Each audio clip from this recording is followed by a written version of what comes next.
माता देवहूति ने एक बात बड़ी सुंदर कही, एक कपिल देव, जो ज्यादा भजन करता है, पूजन करता है, स्मरण करता है, उसी को दुख भगवान क्यों देता है? पड़ोसन कभी मंदिर नहीं जाती, अगरबत्ती नहीं लगाती, कभी किसी को 1 रुपया दान नहीं करती, वो तो खूब फले फूले। और हम तो सोमवार का व्रत करें, मंगलवार करें, एकादशी करें, द्वादशी करें, लोटा भर के पानी भी चढ़ाएं, तो भी दुख हमें क्यों मिलता? बोलो रे जी सही है कि गलत है? उसका उत्तर कपिल देव जी महाराज ने दिया, मां सुनो, जिस प्रश्न को आपने मुझसे करा, यही प्रश्न देवऋषि नारद ने भगवान विष्णु से करा था।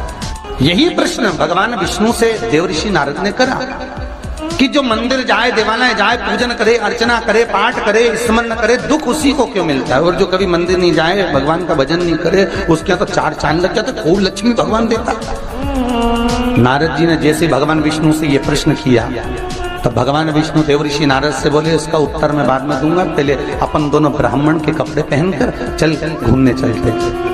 और देवऋषि नारद को ब्राह्मण के कपड़े पहना दिए, भगवान विष्णु ने ब्राह्मण के कपड़े पहन लिए, दोनों घूमने के लिए चल दिए। जाते जाते एक सेठ जी का दरवाजा मिला, एक बहुत बड़ा बंगला, बहुत बड़ा घर, और वहां जाकर भगवान विष्णु ने नारद जी से कहा, भूख लग रही है, कुछ मांग ले। सेठ जी क्या? नारद जी ने आवाज लगाई, भिक्षाम देही। सेठ जी निकल के बाहर आए, क्या है बाबा? हमें भूख लगी है, थोड़ा सा कुछ दे दीजिए। सेठ जी बोले, तेरा बाप रख के गया है, दे दीजिए। निकल यहां से बाहर। आ गए भिखारी, भीख मंगे, चल निकलो यहां से बाहर। नारद जी के तो कांटे से खून नहीं। नारद जी भगवान विष्णु को देख रहा है, भगवान विष्णु नारद को देख रहा है। विष्णु जी ने नारद जी का हाथ पकड़ा, लेकर चल दिए वापस। नारद जी बोले, सेठ जी ने इतना अपमान करा, तुमने कुछ बोला नहीं? भगवान विष्णु ने दोनों हाथ उठाकर कहा, जा, तेरे यहाँ 4 चौगुना धन बढ़ जाए, तेरी दौलत और बढ़े, संपदा और बढ़े, तेरे पास में लक्ष्मी और बढ़े। नारद जी चले, भगवान विष्णु का हाथ पकड़ के बोले, ये कहाँ की रीति है? उसने धक्के मारकर निकाला, गाली दे के निकाला, बाप तक पहुंच गया, और तुम उससे कह रहे हो कि तेरी लक्ष्मी बढ़ जाए। नारद जी, भगवान विष्णु बोले, मेरा मन, चल तू तो आगे चल। और भगवान विष्णु लेकर चले तो एक बूढ़ी बुजुर्ग माता बैठी थी एक कमरे में, एक घर के अंदर। उस बुजुर्ग को देख भगवान विष्णु ने कहा, नारद अब इसके यहाँ चलते चलते। जाकर आवाज लगाई, माता जी भिक्षाम देई, हमें भूख लग रही है माता जी, कुछ दे दीजिए। माता जी बोली, देखो बाबा, मेरे घर में खाने का तो कुछ भी नहीं है, बस एक गाय है, उस गाय की मैं सेवा करती हूँ, दूध मिलता है, वही दूध रखा हुआ है, तुम दोनों अंदर आ जाओ।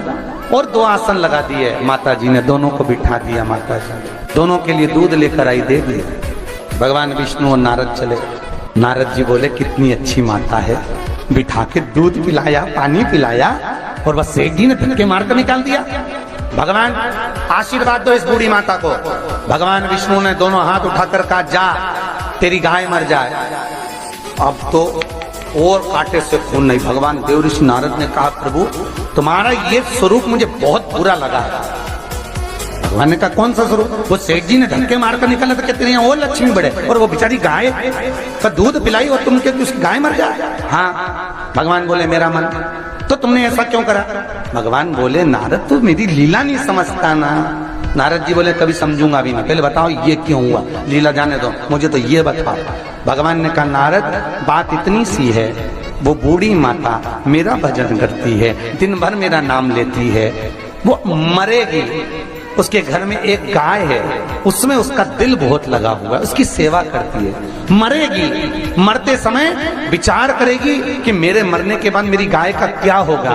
गाय की याद करते करते जब मरेगी तो उसको गाय की योनि मिल जाएगी, वो भगवान के पास नहीं आ पाएगी, विष्णु के पास नहीं आ पाएगी, इसलिए मैंने उसके मरने से पहले उसकी गाय को मार दी। नारद जी बोले, ये तो समझ में आ गया, पर अब ये बताओ कि वो सेठ जी को लक्ष्मी क्यों बढ़ाई? भगवान बोले, नारद उसको धन से बहुत प्रेम है, मैंने लक्ष्मी इसलिए बढ़ाने का आशीर्वाद दिया कि वो लक्ष्मी को जोड़ जोड़ के इकट्ठा कर कर कर जब मरेगा, वो लक्ष्मी और पैसे के चक्कर में जब मरेगा तो आखिरी में मरकर सांप बनकर उसी दौलत पे बैठा रहे।